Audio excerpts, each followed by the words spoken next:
नए व्लॉग के साथ मैं हूं सदफ मंसूर।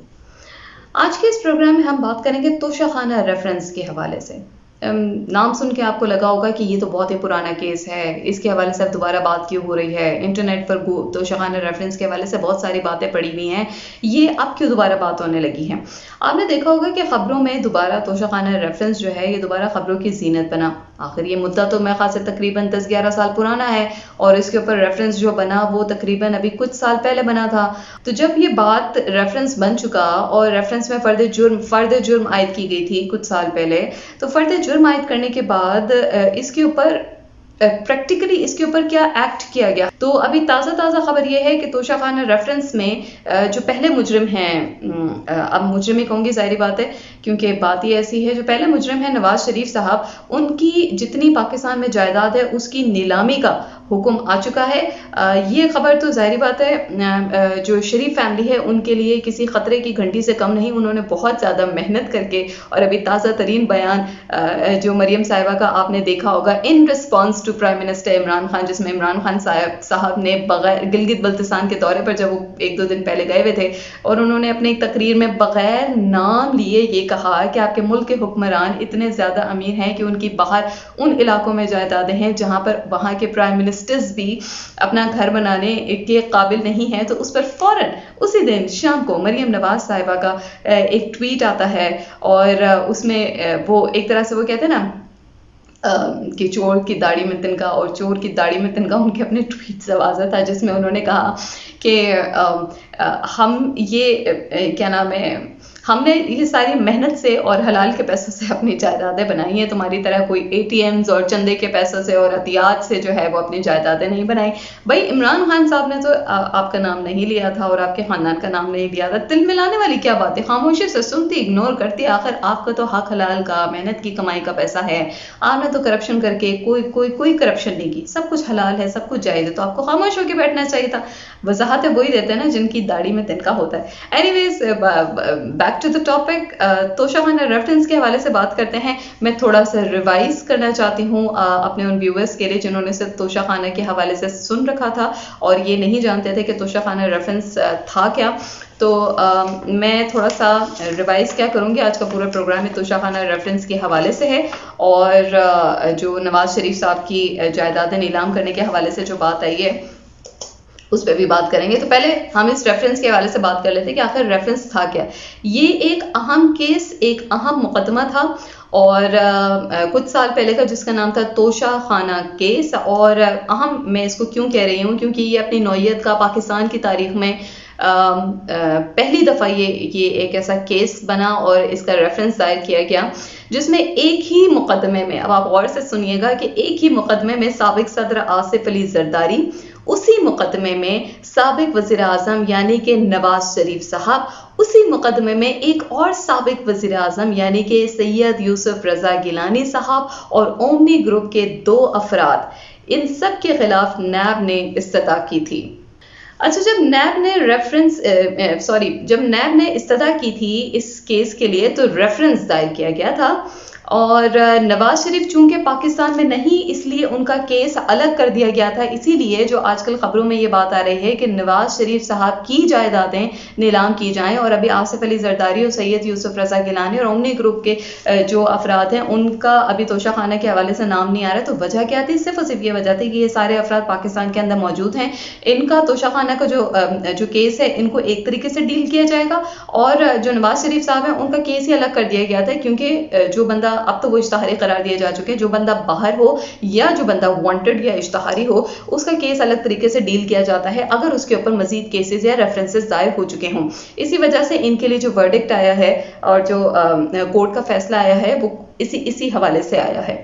मजीद बताया कि इस केस में तकरीबन आज से 7 महीने पहले नवाज शरीफ साहब को इश्तहारी करार दे दिया गया था, जैसे मैं पहले जिक्र कर चुकी हूँ। साबिक सदर आसिफ अली जरदारी पर फर्द जुर्म आयद की गई और यूसुफ रज़ा गिलानी पर भी फर्द जुर्म आयद की गई थी। ये बात मैं तकरीबन 7 महीने पहले की बता रही हूँ जब इन पर फर्द जुर्म आयद की गई थी तीनों हजरात के ऊपर, including the people in the omni group. अच्छा, ये मुनफरिद केस कैसे था कि एक ही केस में 2 मुखालिफ पार्टियों के सरबराह नामजद हैं। मुखालिफ पार्टियां यानी पीपल्स पार्टी और PMLN। इसी केस में 2 साबिक वुज़राए आज़म और 1 साबिक सदर नामजद हैं। अच्छा, अब ये बताएं कि तोशाखाना रेफरेंस है क्या? तो आसान अल्फाज में मैं आपको समझाती चलूँ कि तोशाखाना से मुराद है आर्जी सामान रखने या तहाइफ रखने की जगह। यहाँ पर जो आपकी तहाइफ रखने की जो जगह होती है ना, जहाँ पर मिसाल के तौर पे अगर आप बाहर गए हैं और आपको तहाइफ मिले हैं, तो वो आपने ऑब्वियसली आपने आकर ये चीज़ें ऑन रिकॉर्ड होती है ना कि आपको कौन कौन से तहाइफ मिले हैं। तो ये जो ऑन रिकॉर्ड चीज़ें होती हैं, ये आपने तहाइफ ऑब्वियसली ला कर यहाँ पे इस वाले अपने ट्रेजर प्लेस के अंदर रखने होते हैं। इसको तोशाखाना कहा जाता है। ये मैंने बहुत आसान अल्फाज में आपको समझाती हूँ। अब आ जाते हैं कि पाकिस्तान का कानून जो है तोशाखाना में जो गिफ्ट्स रखे जाते हैं, या हमारे जितने भी प्राइम मिनिस्टर्स, जो ब्यूरोक्रेट्स हैं, जो प्रेसिडेंट्स हैं, इनको जो गिफ्ट्स मिलते हैं, उसके हवाले से पाकिस्तान का कानून और पाकिस्तान का आइन क्या कहता है, अब हम उसके ऊपर आ जाते हैं। पहले मैंने आपको बताया था कि तोशाखाना आखिर है क्या। अब पाकिस्तान के कानून के मुताबिक जब भी पाकिस्तान का कोई हुक्मरान, कोई ब्यूरोक्रेट किसी सरकारी दौरे पर बैरून मुल्क जाए और वहां तहाइफ मिले, तो वो वतन वापस आकर ये तहाइफ स्टेट बैंक ऑफ पाकिस्तान में जमा करवाएगा। और ये तोहफे जाहिर बात है कि वहां की सरकार की जानिब से ही मिलेंगे। जाहिर बात है वहां पे आपके जो रिलेटिव्स होंगे वो तो तोशाखाने की जीनत नहीं बनेंगे ना। अगर आप किसी प्राइवेट या निजी दौरे का कह लें, अगर आप किसी निजी दौरे के ऊपर जा रहे हैं तो ऑब्वियसली आपका उसके ऊपर तो कानून का इतलाक नहीं होता। लेकिन अगर आप मिसाल के तौर पर सऊदी अरब जाते हैं, वहाँ के फरमारवा से मिलते हैं, आप किसी और मुल्क जाते हैं, वहाँ के पे किसी बड़े ओहदेदार से मिलते हैं, बड़े ओहदेदार यानी वहाँ का प्राइम मिनिस्टर है, प्रेसिडेंट है, जो भी है, अगर आप उनसे मिलते हैं जाके और आपको वहाँ से कोई गिफ्ट मिलता है, तो पाकिस्तान का कानून ये कहता है कि वो आकर आपको स्टेट बैंक ऑफ पाकिस्तान में बाकायदा तौर पर जमा करवाना पड़ता है। आपको वहाँ पे जाके बहुत ज़्यादा पाउंड्स और यूरोज और डॉलर्स में जाहिर बात है बहुत ज़्यादा हैवी अमाउंट वाले गिफ्ट्स ही मिल रहे हैं ना। तो जो हमारा मुल्क है जिसमें हमने डिफाइन किया हुआ है कि उस तोहफे की आखिर मालियत कितनी होगी, अब हम मालियत के हवाले से बात कर लेते हैं। पाकिस्तानी कानून ये कहता है कि कोई भी ऐसा तोहफा जिसकी मालियत पाकिस्तान के 10,000 रुपए तक हो और उसके अंदर अंदर हो, मिसाल के तौर पे कोई छोटी मोटी घड़ी है, कोई ब्रेसलेट है, वो आप कहते हैं कि 10,000 के अंदर है, तो वो आप अपने घर ले जा सकते हैं। I mean it's a normal thing, ठीक है, वो आप अपने घर लेकर जा सकते हैं, यानी वो आपके ज़ाती इस्तेमाल में होगी। और यानी वो एक तरह से आपका गिफ्ट है। अगर वो 10,000 रुपए या 10,000 से कम के अमाउंट में हो, तो वो समझे वो एक तरह से आपका प्रॉपर गिफ्ट हो जाता है, ठीक है। अगर उसकी मालियत 10,000 से ज्यादा है तो बगैर कुछ दिए वो जाती मिल्कियत में उस तोहफे को रख सकता है, यह बाकायदा हमारा कानून कहता है। लेकिन ऐसा तोहफा जिसकी मालियत 10,000 से ज्यादा हो, और जाहिर बात है ऐसा ही होता होगा, हमारे बड़े बड़े लोग जाते हैं और बड़े बड़े लोगों से मिलने जाते हैं, तो जाहिर बात है उनको जो गिफ्ट्स मिलते होंगे 10,000 रुपए से ज्यादा ही होते होंगे। तो आमतौर पर उसकी कीमत का 15% अदा करके वो तोहफा हासिल किया जा सकता है, ठीक है, कि जिसे वो तोहफा दिया गया है वो सरबराह ममलिकत या वजीर आजम उस तोहफे की 15% रकम देकर वो तोहफा अपने पास रख सकता है कानून के मुताबिक। तो इनको ऐसा नहीं है कि अगर आपको कोई घड़ी गिफ्ट हुई है तो आपने बस उसको ऐसा तोहफतन अपने घर ले गए और आके जाके बेगम के हाथ में पकड़ा दी कि बेगम मुझे ये तोहफा मिला है। नहीं, आपको उसका 15% गवर्नमेंट को या स्टेट बैंक ऑफ पाकिस्तान को देना पड़ेगा। फिर अगले कानून की बात कर लेते हैं कि 4 लाख रुपए या इससे जायद मालियत का तोहफा सदर ममलिकत और वजीर आजम के सिवा किसी को रियायती कीमत पर नहीं दिया जा सकता। अब इस कानून की शिक को हम थोड़ा सा एलाबोरेट कर लेते हैं कि यानी अगर अमाउंट 10,000 है या इससे ज्यादा है या 4 लाख रुपए से भी ज्यादा है, तो फिर ये पेशकश जो है वो सिर्फ सदर पाकिस्तान या वजीर आजम पाकिस्तान के लिए ही होगी। ये तो हो गया कि तोशाखाना क्या है। यानी इस शिक का ये मतलब है कि अगर आपको वो गिफ्ट सदर को वो गिफ्ट मिला है और मैं उनकी जानने वाली हूं, तो वो गिफ्ट मुझे वो गिफ्ट नहीं दे सकते। ये जो 15% है ना, ये सिर्फ और सिर्फ कि आपका उस ओहदे पर होना, आपका सदर होना, आपका वजीर आजम होना, आपका ब्यूरोक्रेट होना जरूरी है, स्टेट बैंक को इन्फॉर्म करना जरूरी है कि ऑन डॉक्यूमेंट आपको ये तोहफा मिला, इसकी ये मालियत है। अगर वो 10,000 से कम है तो वो सीधा आपके घर जाएगा, और अगर उसकी मालियत 10,000 या 4 लाख से ज्यादा है तो फिर वो उसको आपको स्टेट बैंक पे जमा कराना पड़ेगा। और अगर आप चाहते हैं कि वो गिफ्ट आपके अपने घर में जाए तो आपको उसकी टोटल अमाउंट का, मिसाल के तौर पे 4 करोड़ की घड़ी है अगर, तो आपको उसका 15% आपको वो स्टेट बैंक को देना होगा। आपको कंप्लीट पेमेंट नहीं देनी पड़ेगी। या आपकी ऑब्वियसली ये पर्क्स और पैकेजेस पर्क्स के अंदर आता है ना, कि जो जैसे एम्प्लॉयज होते हैं, जैसे पीटीसीएल में कोई बंदा काम कर रहा है तो उसको जो है वो पीटीसीएल का जो फोन का बिल है वो फ्री है ना। इसी तरह जो आपका सदर है, जो आपका वजीर आजम है और जो ब्यूरोक्रेट्स हैं, उनके लिए ये पर्क्स होते हैं कि अगर आपकी वो 4,10,000 से ज़्यादा उसके तोहफे की मालियत है तो आपका सिर्फ टोटल का 15% दें और फिर वो तोहफा आपका हुआ। अच्छा, ये तो हमने बात कर ली कि आखिर तोशाखाना है क्या, कानून क्या कहता है तोशाखाना के हवाले से। अब हम कुछ बात कर लेते हैं कि आखिर ये तोशाखाना रेफरेंस बना कैसे, ये सारा मुद्दा था क्या। ये तो बड़ी नॉर्मल सी बात है, किसी को तोहफा मिला 15% अदा करे, छोटी सी तो रकम बनती है। ये तो बहुत अमीर अमीर लोग होते हैं, इनके लिए तो बहुत छोटी सी रकम है, थोड़ी सी रकम अदा करें उसके बाद घर ले जाएं, इतनी आसान सी चीज़ थी। मसला क्या था जिसकी वजह से रेफरेंस दायर हुआ। अब हम उसके ऊपर बात करते हैं। अच्छा, आप उस रेफरेंस के हवाले से बात कर लेते हैं कि जो नैब में दायर हुआ था। नैब ये कहता है या उस रेफरेंस के हिसाब से जरदारी साहब ने और नवाज शरीफ साहब ने उस वक्त के वज़ीर आज़म, दोबारा दोहराती हूँ, नवाज शरीफ साहब और जरदारी साहब ने उस वक्त के वज़ीर आज़म यानी कि सैयद यूसुफ रज़ा गिलानी के दौर की बात हो रही है, वो सहूलतकार बने थे, ठीक है, वो फैसिलिटेटर थे इस सारे तोशाखाना रेफरेंस के अंदर। बात को समझिएगा, 3 नाम मैं बार बार लूंगी अपनी इस वीलॉग के अंदर, नवाज शरीफ साहब, जरदारी साहब और सैयद यूसुफ रज़ा गिलानी साहब। दौर किसका चल रहा है, उस वक्त के वज़ीर आज़म कौन है, सैयद यूसुफ रज़ा गिलानी साहब। सैयद यूसुफ रज़ा गिलानी फैसिलिटेटर बनते हैं जरदारी साहब और नवाज शरीफ साहब के। अब होता क्या है, नैब अपने केस के अंदर ये लिखता है कि नवाज शरीफ और जरदारी ने जो उस वक्त के वज़ीर आज़म थे सैयद यूसुफ रज़ा गिलानी, उनकी सहूलत से, उनकी मदद से सिर्फ 15% अदा करके तोशाखाने से गाड़ियां अपने नाम की। अच्छा, सवाल ये उठता है कि 15% तो दे दिया, रोना किस बात का है, रोला किधर डला हुआ है। अब मसला ये था कि ओमनी ग्रुप के सरबरा यानी कि अनवर मजीद साहब और अब्दुल गनी मजीद को भी मुल्जिम नामजद किया गया है नैब के रेफरेंस के अंदर। जरदारी साहब पर क्या इल्ज़ाम है, जरदारी साहब को यूएई से जी गाड़ी मिलती है, बुलेट प्रूफ गाड़ी है, और बुलेट प्रूफ गाड़ी है जी, अगर मैं गलती पे नहीं तो ये BMW 750 और मॉडल 2005, और इसके साथ साथ ये सितंबर अक्टूबर 2008 की बात है ये। और अगली गाड़ी थी ये लेक्सस जीप है मॉडल 2007, ये तोहफे में मिली थी।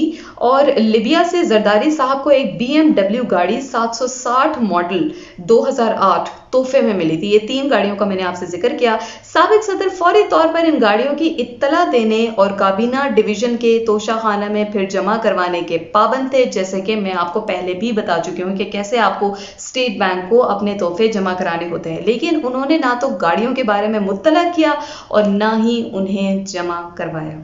आपको पहले मैंने बताया तोशाखाना है क्या, फिर मैंने आपको बताया हमारे पाकिस्तान का कानून कहता क्या है तोशाखाना के हवाले से, फिर मैंने आपको बताया कि इस तोशाखाना के रेफरेंस के अंदर जो नैब ने दायर किया था इसमें कौन से 5 बड़े नाम थे। 3 आपको मैंने बड़े बड़े नाम बता दिए जिनका मैं बार बार जिक्र कर रही हूँ। इसमें ओमनी ग्रुप के 2 ये बरादरान भी शामिल हैं। जब 2000 कौन से मैंने साल बताया, 2008 के सितंबर अक्टूबर 2008, जब इनको ये 3 गाड़ियां मिलती हैं, लिबिया से भी मिलती हैं और ये बुलेट प्रूफ यूएई से भी 2 गाड़ियां इनको जीप और ये BMW वगैरह मिलती है, तो इनका काम क्या था कि इन्होंने यहाँ पर काबीना डिवीजन में इन्फॉर्म करना था कि मुझे ये तोहफा मिला है, मैं ये जैसे अपने नाम करना चाहता हूँ तो मैं इसका 15% अदा करूंगा। तो उन्होंने मुनासिब ही नहीं समझा कि यहाँ पर इन्फॉर्म किया जाए कि मुझे कोई तोहफा मिला भी है। अब बात करते हैं कि नवाज शरीफ साहब के उन पर क्या इल्ज़ाम है। जरदारी साहब को तो हमने बता दिया, जरदारी साहब यानी पीपल्स पार्टी की ही गवर्नमेंट है, ये बात आपने दिमाग में रखनी है। अब नवाज शरीफ साहब की बात कर लेते हैं कि 2008 में तो नवाज शरीफ साहब के पास कोई ओहदा ही नहीं था और ना ही वो वज़ीर आज़म पाकिस्तान थे, इसलिए वो तोशाखाना की कोई चीज़ को ज़ाती मिल्कियत की हैसियत में लेने के अहल ही नहीं थे। आप उनको तो बिल्कुल ही सेट असाइड कर देना, नवाज शरीफ साहब का तो कोई लेना देना ही नहीं है सिवाय लालच के। आपसे जैसे पहले भी बता चुके हैं कि ये सहूलत तो सिर्फ सदर और वज़ीर आज़म ही अवेल कर सकते हैं, ये पेशकश सिर्फ और सिर्फ इन 2 बड़े ओहदों के लिए। 2008 में कोई सरकारी ओहदा ना होने के बावजूद और कोई दरखास्त दिए बगैर वो अपने फ़ायदे के लिए तोशाखाना से गाड़ी हासिल करते हैं और उसके लिए काबीना डिवीजन से गैर कानूनी तौर पर नरमी हासिल की जाती है। अब जाहिर बात है थोड़ा बहुत तो खौफ होता है ना कि कभी ना कभी तो ये मुद्दा खुलेगा। तो आप जो है वो कानून के अंदर थोड़ी बहुत रिलैक्सेशंस करवाते हैं और अपने नाम का नोटिफिकेशन करवाते हैं और फिर उसके बाद तोशाखाना से गाड़ी हासिल कर लेते हैं, जबकि ना आप सदर हैं उस वक्त, ना आप वज़ीर आज़म हैं, लेकिन हाँ उस टाइम जो है वो बस राल टपक रही है किसी तरीके से वो गाड़ियां अपने नाम आ जाए। अच्छा, अब यूसुफ रजा गिलानी की बात कर लेते हैं। यूसुफ रजा गिलानी पर क्या इल्ज़ाम है? तो गिलानी साहब पर पीपल्स पार्टी के शरीक चेयरमैन आसिफ अली जरदारी और मुस्लिम लीग नून के कायद मियां नवाज शरीफ को गैर कानूनी तौर पर गाड़ियां अलॉट करने का इल्ज़ाम है। जाहिर बात है कानून में नरमियां किसने की? यूसुफ रजा गिलानी साहब ने। सीट पर कौन मौजूद थे? यूसुफ रजा गिलानी साहब। तो सबसे ज्यादा पकड़ में कौन आएगा? सहूलतकार, फैसिलिटेटर, यानी कि यूसुफ रजा गिलानी साहब। अब मजे की बात देखें कि जब कि आपने इनको देखा होगा ऑन ग्राउंड इनकी कितनी पॉलिटिकल राइवलरी है। शक्ल देखना पसंद नहीं करते, कभी कौन किससे सड़कों पे घसीट रहा होता है, कभी कौन किसी की बीवी को पीली टैक्सी कह रहा होता है, लेकिन जब मफाद की बात आएगी, जब पैसे की बात आएगी, जब लालच की बात आएगी, तो इनकी पॉलिटिकल राइवलरी सिर्फ और सिर्फ इनकी मीडिया की खबरों की जीनत तक ही ठीक रहती है, वरना इनके ड्राइंग रूम्स के अंदर ये लोग एक दूसरे से सिर्फ और सिर्फ छप्पियां डाल सकते हैं और इन्हें पता होता है कि मेरा तुम बचाओ, तुम्हारा मैं बचाओ। इसीलिए तो इमरान खान साहब बार बार कहते हैं कि ये मुकमुका की सियासत है। इन्होंने जो ये 35 साल इक़्तिदार पर कब्जे किए रखे, ये सिर्फ और सिर्फ मुकमुका की सियासत थी। वापस आते हैं अपने रेफरेंस की तरफ, क्योंकि मैं बार बार डिस्ट्रैक्ट हो जाती हूँ। गिलानी साहब ने इस केस में सहूलतकारी के साथ साथ तहाइफ को कबूल करने और ज़ाय करने के तरीक़ेकार को गैर कानूनी तौर पर नर्म किया और रिलैक्सेशंस एक्स्ट्रा कर दी। वाह सुभान अल्लाह। यहाँ पर तो क्या कहा जाए, हम लोग आम बंदे जो है ना, हम लोग अपनी लाइन नहीं तोड़ सकते। हम लोग बाहर जाएं, कहीं पे लाइन में लग के चीनी खरीदनी हो ना, तो हम लाइन नहीं तोड़ सकते, हमारे लिए वहाँ पे नरमी नहीं है। और यहाँ पे नरमी किस बात की है कि आपस में सबका एक दूसरे का मुकमुका है और थोड़ा इधर का कमीशन बना, थोड़ा उधर का फ़ायदा हुआ, थोड़ी की उधर की मोहब्बत जागी, दो राइवलरीज की, किसी ने किसी को घसीटना तो था नहीं, हाँ थोड़ा तुम्हारा फ़ायदा थोड़ा मेरा फ़ायदा। और सहूलतकार बने यूसुफ रजा गिलानी साहब और क्या ज़बरदस्त उन्होंने रिलैक्सेशंस दी। अच्छा मज़े की बात, पहले तो जरदारी साहब ने इन्फॉर्म करना मुनासिब समझा ही नहीं ना, ठीक है, पहले तो उनके ऊपर ये इल्ज़ाम आ गया कि आपने मुनासिब नहीं समझा। फिर जब अल्लाह अल्लाह करके आपको 15% आपने अमाउंट देकर आपने ये चीज़ें अपने नाम की, तो अब आप सोच लें कि वो पेमेंट कहाँ से हुई होगी। मैं क्या वो जो है जाली बैंक अकाउंट्स का दोबारा से मुद्दा लेके बैठूं कि जो 15% उन्होंने अदायगियाँ की वो जाली अकाउंट से पेमेंट हुई, और वो जाली अकाउंट्स किसके थे भला? ओमनी ग्रुप के थे। इसीलिए ओमनी ग्रुप के अफराद भी नामजद हैं। तो जनाब ये था तोशाखाना रेफरेंस का बैकग्राउंड। मैंने कोशिश की कि निहायत हल्के फुल्के अंदाज में, और मेरी आदत है कि मैं जब भी कोई बात करती हूँ तो मेरी कोशिश ये होती है कि जो मेरे सुनने वाले हैं वो जिस तरह मैं ठहर ठहर के बात करती हूँ और थोड़ा सा लाइवली वे में बात करने की मेरी आदत है, तो मेरी कोशिश ये होती है कि जो मेरे सुनने वाले हैं इनको भी इंफॉर्मेशन बाकायदा स्टेटिस्टिक्स के साथ, बाकायदा डेट्स के साथ जो मैं बताने की कोशिश करती हूँ वो उसी तरीके से याद भी करें। हमारा प्रोग्राम देखने का मकसद ये होता है कि हमने इन्फॉर्मेशन जो होती है वो एक दूसरे के साथ शेयर करनी होती है। तो अगर आपको उसके अंदर फैक्ट्स, फिगर्स और पूरा मामला अज़बर याद होगा तो आपके लिए बात करना और अपनी बात में वज़न पैदा करना और दलील के साथ बात करना बहुत आसान हो जाएगा। आई होप आपको ये तोशाखाना रेफरेंस और जो साबिक़ वज़ीर-ए-आज़म नवाज शरीफ है उनकी जायदाद की नीलामी के हवाले से काफ़ी हद तक बात समझ में आ गई होगी। मेरा साथ देते रहिए और मेरे चैनल को ग्रो करने में भी मेरा साथ दीजिए। अपना रखिएगा बहुत सा ख्याल। अगले प्रोग्राम में फिर हाजिर होंगे एक नए टॉपिक के साथ। सदफ मंसूर को दीजिए इजाज़त। अल्लाह हाफ़िज़।